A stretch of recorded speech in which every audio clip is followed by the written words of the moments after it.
Assalamualaikum warahmatullahi wabarakatuh. Waalaikumsalam warahmatullahi wabarakatuh. A'udzu billahi samil alim minasyaitonir rajim. Bismillahirrahmanirrahim. Alhamdulillahilladzi hadana li hadza wa ma kunna linahtadiya laula an hadanallah. Wassalatu wassalamu ala sayyidina Muhammadin nuril hidayah wa ala alihi wa sahbihi nujumir rasyad.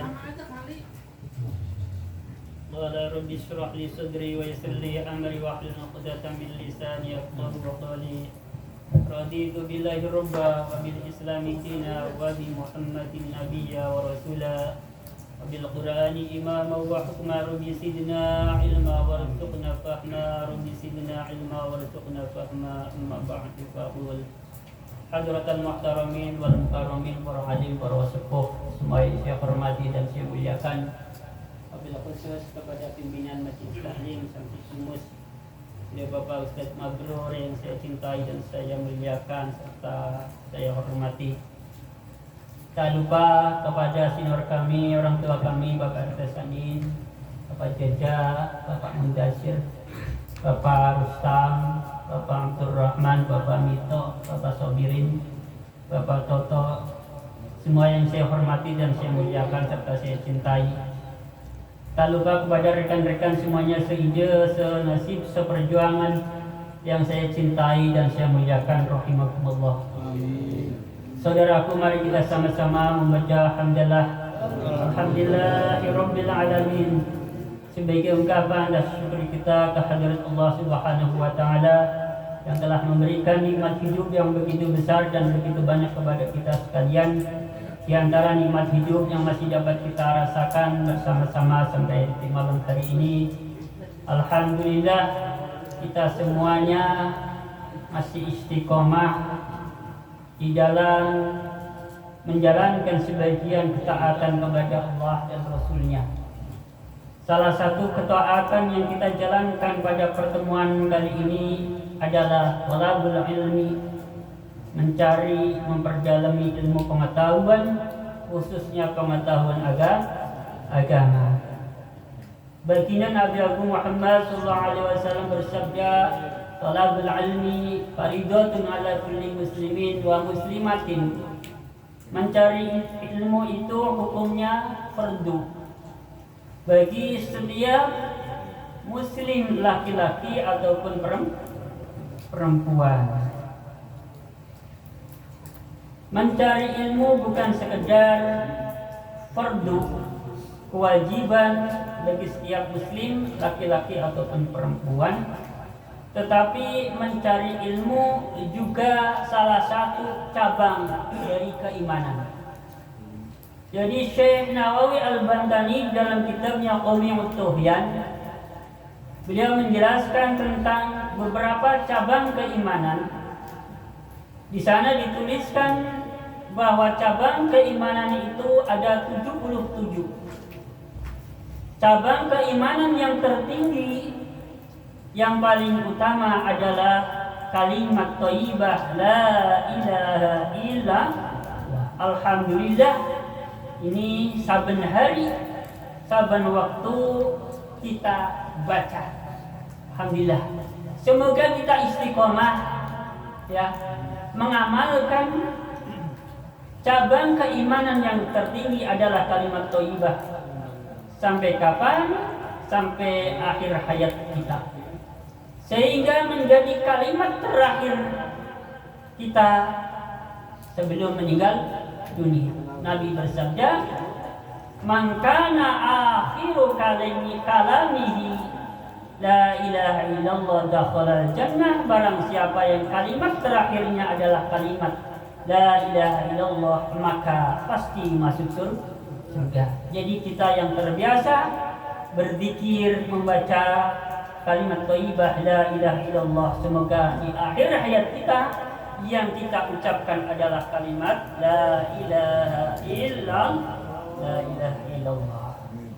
Kemudian cabang keimanan yang paling rendah adalah menyingkirkan benda-benda yang sekiranya membahayakan bagi pengguna jalan.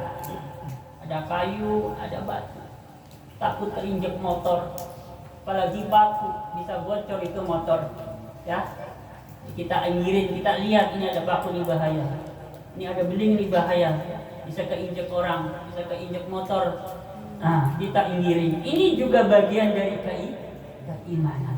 Orang yang beriman mesti senang membaca kalimat thayyibah. Orang yang beriman mesti senang menghindarkan atau menyingkirkan sesuatu yang bisa membahayakan bagi orang lain. Nah, di tengah-tengah ini salah satu cabang keimanan adalah mencari ilmu. Ada lagi salah satu bentuk cabang keimanan adalah cinta Rasul, cinta para nabi. Itu juga salah satu bentuk keimanan. Orang yang beriman mesti cinta Rasul, cinta nabi. Begitu juga cinta kepada para ulama dan cinta pada para kekasih Allah atau wali-wali Allah. Jadi kita harus mencintai para rasul, mencintai para nabi, mencintai para ulama dan mencintai para wali Allah. Dengan mencintai mereka, maka hakikatnya kita telah mencintai Allah Subhanahu wa ta'ala. Jadi bohong kalau kita ngaku cinta Allah, tidak cinta para rasul, tidak cinta pada para nabi, tidak cinta kepada para ulama, tidak cinta kepada para wali Allah. Alasannya apa? Karena mereka mencintai Allah dan Allah pun mencintai mereka. Para wali Allah, para ulama, apalagi para nabi, para rasul. Cinta Allah, cinta mereka. Jadi kita harus mencintai mereka. Alhamdulillah, insyaallah semua yang hadir di dalam majelis yang mulia ini termasuk para muhibbin, para rasul, para nabi, para aulia dan para ulama. Allahumma amin ya rabbal alamin. Saudaraku rahimakumullah, perlu diketahui bersama, kita ini butuh ulama bukan hanya di dunia saja, Pak RT. Sampai-sampai di dalam kitab Ihya Ulumuddin, ya, sahabat Abu Hurairah mengatakan, ketika ahli surga masuk di dalam surganya Allah Subhanahu wa ta'ala, pun di sana masih membutuhkan para ulama. Tidak hanya di dunia, kita perlu dekat dengan para ulama. Ya, bersyukur bagi kita yang memiliki kedekatan dengan para ulama, karena itu salah satu nikmat dari Allah Subhanahu wa ta'ala. Tetapi jangan kecil hati juga yang merasa tidak memiliki kedekatan. Karena yang paling penting bagi kita, jadi kecintaan ulama terhadap kita penting dan perlu. Tapi yang lebih penting lagi adalah kecintaan kita terhadap mereka, terhadap beliau. Jadi kalau dikiaskan begitu, Nabi kayak apa cintanya kepada pamannya Abu Lahab, Abu Jahal. Tapi pamannya sendiri tidak begitu mencintai Nabi. Kalau toh mencintai, cintanya karena keponakan, tidak cinta sepenuhnya. Nyatanya tidak beriman. Maka ketika Nabi berdoa supaya diberikan hidayah oleh Allah Subhanahu wa ta'ala, maka Allah menjawab, innaka la tahdi man ahbabta. Sesungguhnya engkau Muhammad tidak bisa memberikan hidayah kepada orang yang engkau cinta. Jadi yang paling penting adalah kecintaan kita terhadap beliau-beliau. Ya, itu lebih penting dan lebih bermanfaat.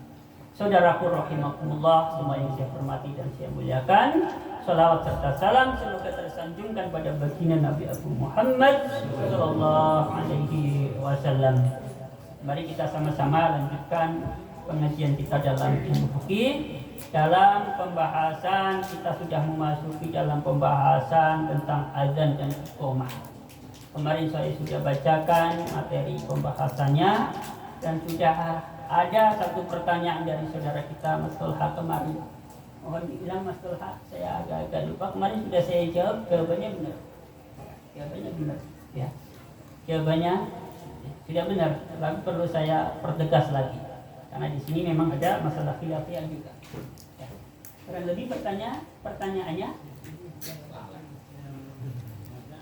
itu disunahkannya itu setiap saat kita mau sholat apa ya. Begini, saya bacakan dulu ya di dalam kitab Bajuri.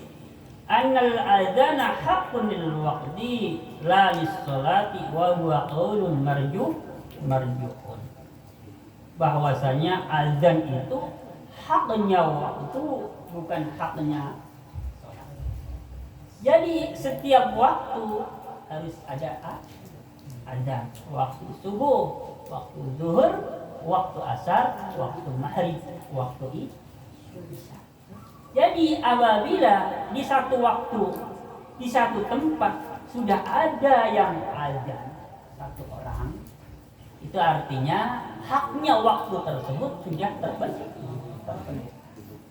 Jadi di sini kalau meminjam bahasa istilahnya fardu kifayah, maka sudah gugur seperti ini. Maaf, ini meminjam istilah saja. Tetapi di sini memang ada masalah khilaf. Ya, ini menurut qaul marjuh, pendapat yang kemarin sudah saya sampaikan, yang kurang diunggulkan. Di tiap waktu terus ada. Wa rajihu annahu haqqun lis-sholati al-maktubati. Kaul yang rojih itu atau pendapat yang lebih unggul bahwasanya azan itu haknya sholat fardu. Jadi dari sini saya sudah bisa memahami bahwasanya setiap orang mau mengerjakan sholat fardu, maka di situ disunahkan melaksanakan azan dan iqamah. Sekalipun di tempat itu tadi sudah ada azan, sudah ada iqamah. Sekarang ada pertanyaan, bagaimana apabila di satu masjid, musola atau majelis seperti ini yang biasa digunakan untuk sholat berjamaah? Biasanya nih di awal waktu, misalkan waktu zuhur masuk jam 12, teng lebih sedikit ada yang azan. Nggak lama, beberapa menit, 5 menit kurang lebih, iqamah dilanjutkan dengan sholat berjamaah. Kemudian 30 menit, kemudian ada yang masuk ke mushola masjid tersebut. Beberapa orang mau mengerjakan sholat berjamaah. Tadi di gelombang pertama kan ketinggalan, ya, di awal waktu. Ini ada orang yang sholat di pertengahan waktu, misalkan jam 1. Kebetulan ada beberapa orang. Apakah masih disunahkan azan lagi, iqamah lagi, sementara di tempat yang sama? Masih disunahkan azan dan iqamah, walaupun di tempat yang sama. Keterangannya ini ada di dalam kitab Inganatut Thalibin, syarah dari Fathul Muin. Sudah saya membaca. Ya jelas ya masalah saya. Jadi mungkin Mas Piring bertanya-tanya, apa nanti udah aneh ya Pak? Tadi jam 12 kan juga ada azan, masalah. Ini jam 1 tuh Mas Piring azan. Tadi ketiduran apa enggak dengar apa lupa? Ya ginilah. Ini yang jadi pertanyaan, yang jadi permasalahan adalah takut membuat orang bingung. Azan yang pertama biasanya kan rata-rata sekarang menggunakan pengeras suara. Ya azan yang kedua, misalkan ada yang ketiga nanti, mesti ya tahu diri lah. Ya, udahlah nggak usah pakai pengeras suara. Boleh, masalahnya bikin orang bingung. Iya, itu tadi sholat apa ya? Kecuali semua sudah paham, aji bareng-bareng ini Pak RT ini sudah paham. Besok Pak Jeje sama Pak RT ke musola. Pak RT sholat jam 12, Pak Jeje umpamanya jam 1. Azan lagi nggak apa-apa, nggak bakal salah paham karena udah ngaji bareng-bareng. Nah kalau belum, nanti gontok-gontokan bisa Ada apa itu orang? Kan kayak gitu. Jadi timbul yang jadi permasalahan adalah takut bikin gaduh karena belum semuanya orang tahu paham. Jadi mensiasatinya ya nanti untuk gelombang yang kedua, ketiga, umpamanya kalau ada kayak gitu, kalau ada ya jangan menggunakan pengeras suara. Ada lagi berkaitan dengan masalah azan. Di masjid dekat rumah, Ya. kalau mau semata gini kan Ya. ada pengajian ya. Ya. Kan telat itu, Iya. itu nggak pakai azan langsung Iya. di rumah, di masjid. Ya. Iya, harus kayak gitu. Itu ngalamin Pak. Nah, ini berarti masuk pembahasan bagaimana kalau kita mau meringkas, memilih salah satunya, ya, antara iqamah atau azan. Kalau kita harus meringkas, memilih salah satunya, apabila di sini alasannya lidoyikil waktu karena sudah sempitnya waktunya istilahnya udah mepet, ya, kita harus memilih salah satunya. Kalau dilakukan dua-duanya ya azan ya iqamah, apalagi puji-pujian nggak mungkin banget umpamanya. Maka setelah saya baca-baca ternyata berbeda dengan yang biasa kita lakukan. Yang biasa kita lakukan biasanya kalau kita mau meringkas mengambil salah satunya sholat berjamaah, biasanya kan iqamahnya saja, adanya tidak. Tetapi justru yang baru saya baca tadi, bolak-balik saya baca itu kitab ini Bajuri dan kitab Inganatul Thalibin, justru lebih diutamakan azannya dibanding iqamahnya. Ini pengetahuan, ya. Nah, itu. Ya, walau alam itu yang memulai itu siapa, masalah boleh, tapi ini kita lagi bicara masalah mana yang lebih utama.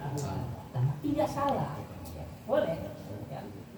Iqamah, boleh. Ya. Biasa kita ini udah biasa nih, sholat 2 orang. Komatkan, ya. Sama saya sama Mas Tarno, komatkan. Saya gak nyuruh azan kan. Pasti yang biasa, yang ada yang udah berlaku kayak gitu. Tapi memang utamanya kalau mau mengambil salah satunya, apapun alasannya, azannya. Tetapi kalau mau iqamahnya juga boleh. Ini kita lagi bicara ilmu fikih.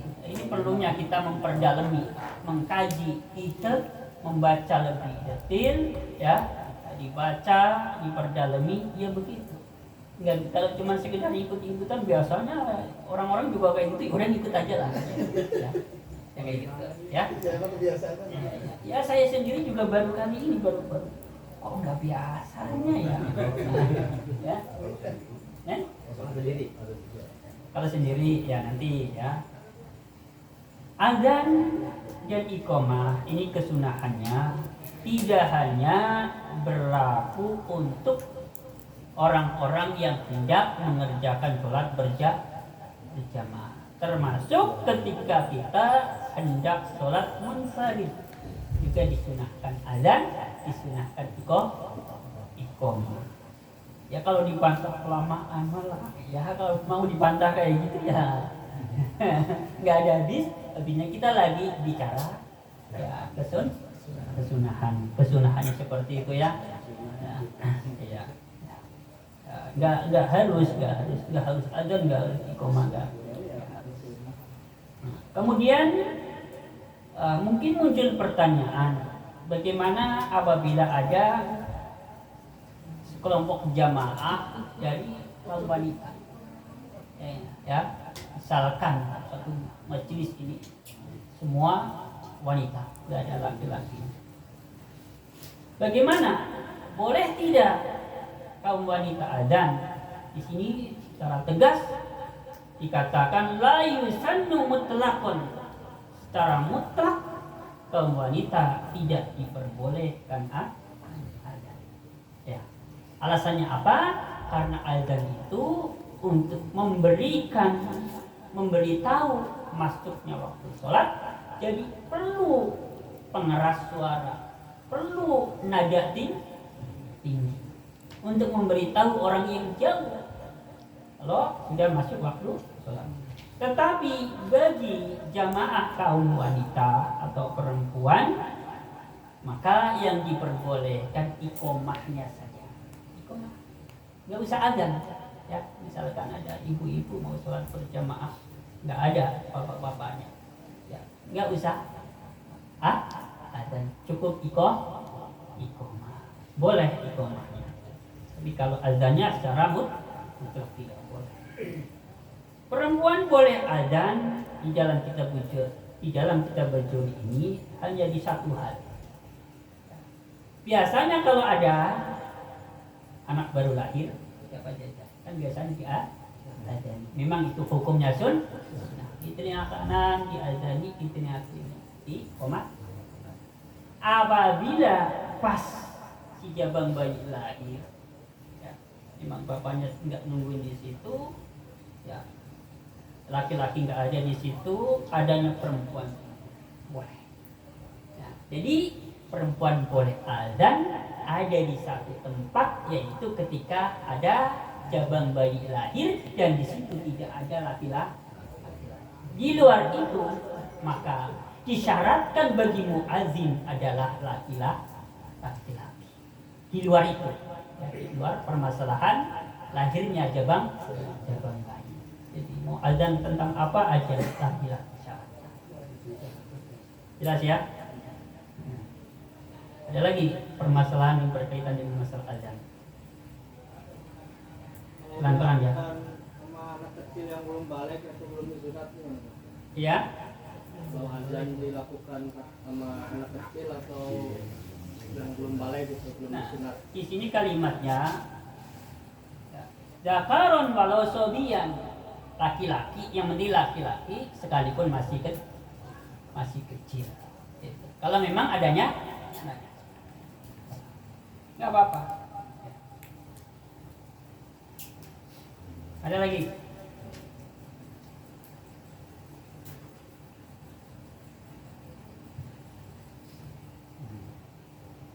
Sekarang azan disunahkan pada selain sholat juga disunahkan. Apa saja tadi? Yang pertama ketika ada jabang bayi lahir disunahkan azan.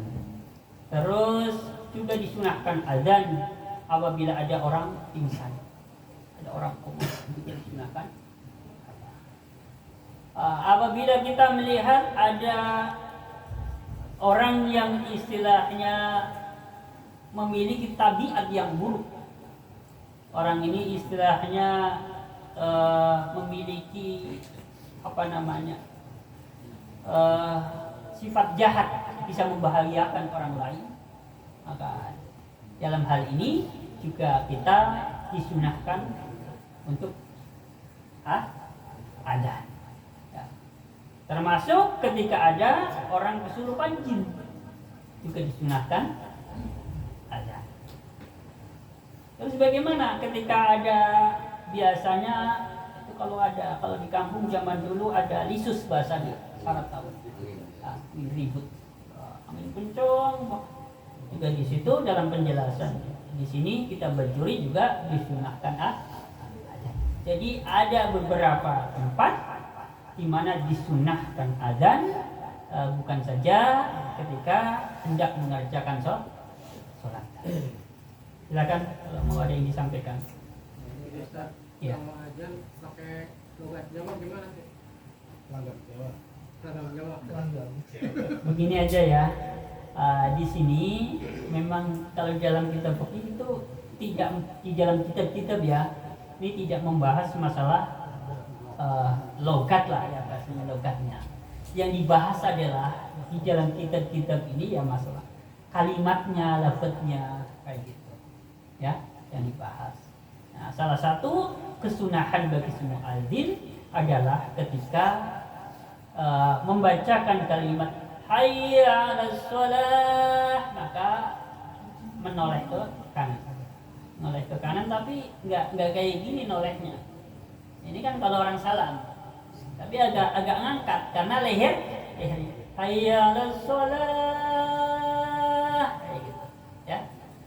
Nanti kalau ke kiri juga begitu, angkat ini, ya. Itu salah satu kesunahan adzan. Nah, ini yang biasa terjadi. Kalau saya amati itu khususnya di kampung saya, biasanya itu membaca sholawatnya sebelum adzan. Tapi di dalam kitab Bajuri ini justru disunahkan membaca sholawat terhadap baginda Nabi Muhammad SAW justru setelah selesai dari adzan dan iqamah. Sebelum membaca doa yang biasa kita baca, Allahumma rabb hadhihi da'wati wassalatil qa'imah bi sayyidina Muhammadin al-wasilah wal fadilah. Sebelum itu membaca sholawat selesai adzan, bukan sebelum adzan. Gimana? Nah, itu yang belum saya temukan di sini. Tetapi saya juga orang seperti saya itu tidak bisa langsung. Oh, itu nggak ada, itu nggak bisa. Ya, pokoknya sementara apa yang tidak berlaku selagi saya belum menemukan keterangannya ya sudah lah, kayak gitu aja lah. Ya. Gimana? Ya. Ya. Sebelum adzan. Ya. Ya mungkin ya.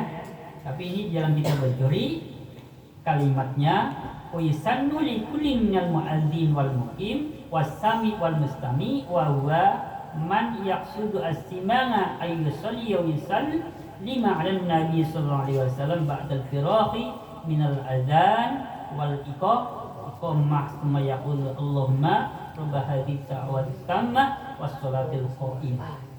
Jadi disunahkan bagi setiap orang yang azan, bagi setiap orang yang qamat, bagi setiap orang yang mendengar, bagi setiap orang yang berusaha mendengarkan. Ya. Semua itu sengaja untuk mendengarkan, maka disunahkan untuk membaca shalawat dan salam atas Nabi sallallahu alaihi wasallam setelah selesai dari azan dan iqamah, kemudian dilanjutkan dengan membaca Allahumma rabb hadhihi da'wati tammah ila akhirih.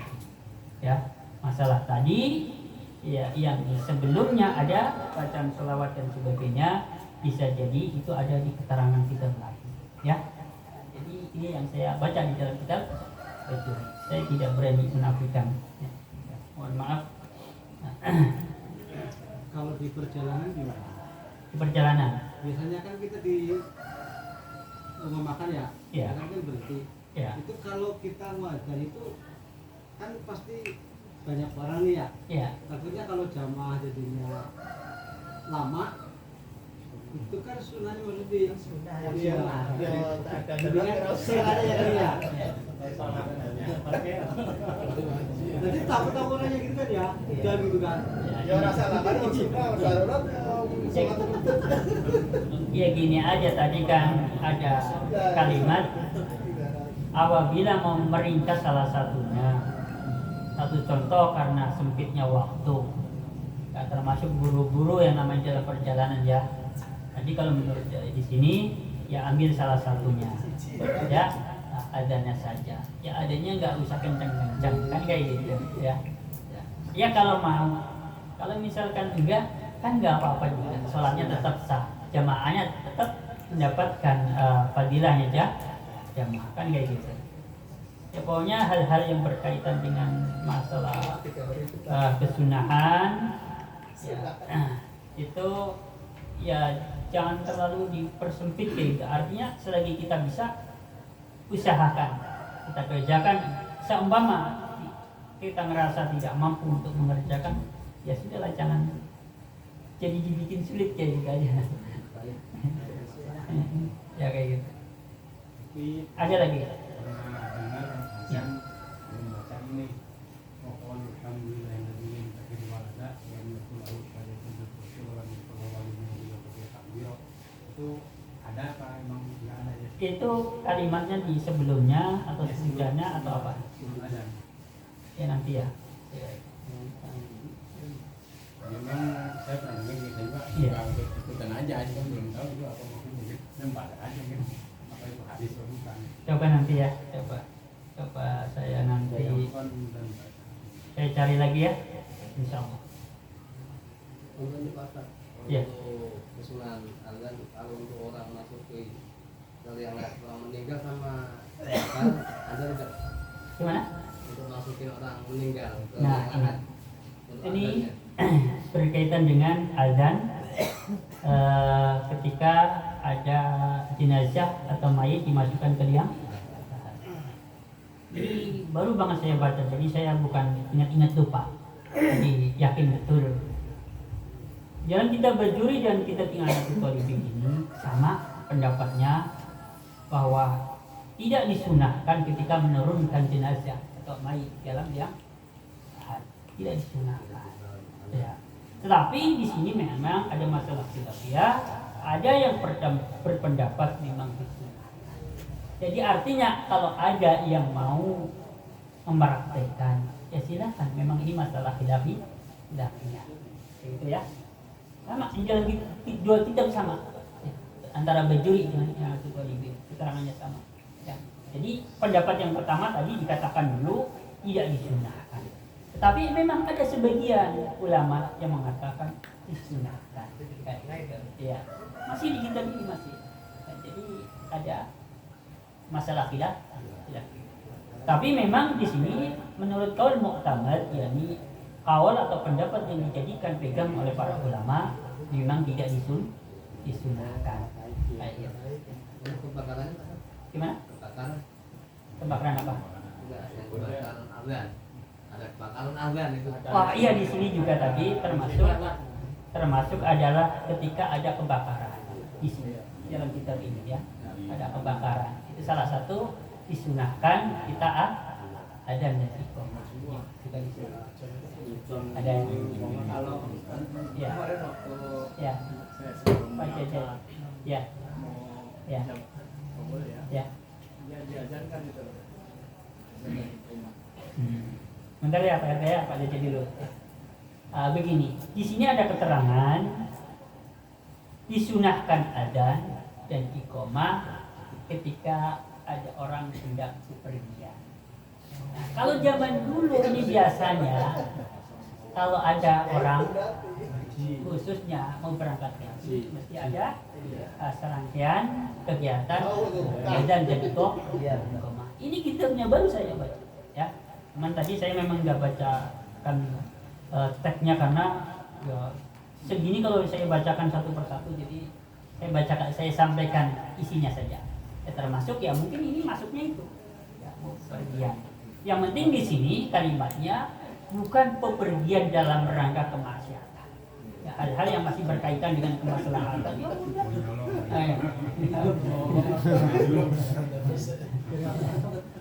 Ya, tidak ya, wajahnya terjawab ya. Ya ini masuknya tentu tadi istilahnya mau bepergian ya, masuknya. Pak RT ya, silakan. Ya. Saya pernah ada orang tolong tuh di rumah sakit, Ya. ngajarin anaknya baru lahir. Ya. Tapi itu suami sama istri beda agama. Iya, Gimana? istrinya Iya. Islam, Iya. suaminya Kristen. Iya. Dia nggak tahu pas saya, Iya. anak udah diajarin. Iya. Ya kan begini ya, pada dasarnya setiap anak itu terlahir dalam keadaan fitrah suci. Ya. Adapun yang membuat dia nanti menjadi majusi dan sebagainya adalah orang tuanya, kan bahasanya kayak gitu. Apalagi ini salah satu dari kedua orang tuanya muslim, ya, yang meminta kebetulan ibunya. Nah, ibu kan lebih berhak mengasuh anak ketika masih belum balik, ya, lebih berhak mendidik dan sebagainya.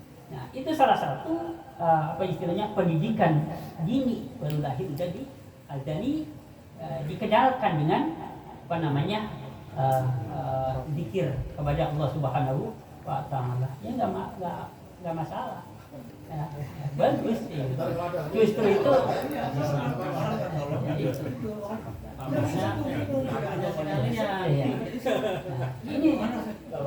ini cakep Pak RT, ini cakep nih, ya, sesuatu yang jarang, ya, ini cakep Pak RT, ya, cakep. liyakuna awala ma yukrahu samuhu zikrullahi ta'ala, supaya apa yang pertama kali didengar pendengarannya adalah zikir kepada Allah Subhanahu wa ta'ala atau zikiran. Alasannya kayak gitu. Ya udah, bagus. Ada lagi? Posisi kanan kiri. Eh? Kanan kiri. Soal pernah kemana ya? Ah. Kanan kiri. Di sini kalimatnya ya. Wa isanu al-adanu fi udunil maulidi al-yumna, disunahkan adzan pada telinganya si jabang bayi, pada telinga kanan. Wal iqamatu fil yus, iqamahnya pada telinga yang tidak ya. Ya masalah itu masalah keliru ya, nggak sengaja ya. Ya nggak sengaja. Ya. Ini dalam keadaan kan macam-macam di situ suasananya ya. Ya, ada gugup dan sebagainya. Udah ya. Ya pokoknya itu masalah-masalah yang istilahnya karena lupa, mungkin nggak terlalu dipermasalahkan kan. Ya. Ya. Kalau adanya itu nggak di dekatnya itu gimana? Adanya. Maksudnya ya masih denger lah kan keras ya. Iya. Tapi nggak di dekatnya si dengerin, dengerin gitu. Maksudnya tinggal itu agak jauh gitu. Pakai toa Pak Kang Umar pasti. Maksudnya biasanya taruh di bawah kita berdiri momennya gitu. Kalau itu keterangannya kan yang harus di Iya. kiri ya. Ada yang ke kanan nggak tahu juga kan. Ya kalau kayak gitu ya daripada orang kayak gitu ya. Ya tadi kan memang secara aturannya kan memang di telinga. Iya misalkan ya terlanjur kayak gitu jaraknya agak jauh, memang nggak tahu atau hukum atau apa. Ya paling tidak sudah lah istilahnya sudah dilaksanakan walaupun secara prakteknya itu masih kurang pas, tapi paling tidak kita sudah melaksanakan baik ini lagi sih. Ya. Kayak gini diulangi lagi. Ada lagi? Pernah kejadian. Kalau mau ada yang mau buat PR nggak apa-apa. Ya. Jawabannya ada insya Allah besok ya. Jawaban tentang jawabannya orang yang mendengarkan azan. Insya Allah besok buat PR sekaligus buat materi pembahasan ya. Insya Allah Mas Hanafi. Biar besok saya menyampaikan sesuatu itu ya. Oh ini saya menyampaikan ini dah kayak gitu ya. Insya Allah. Ya.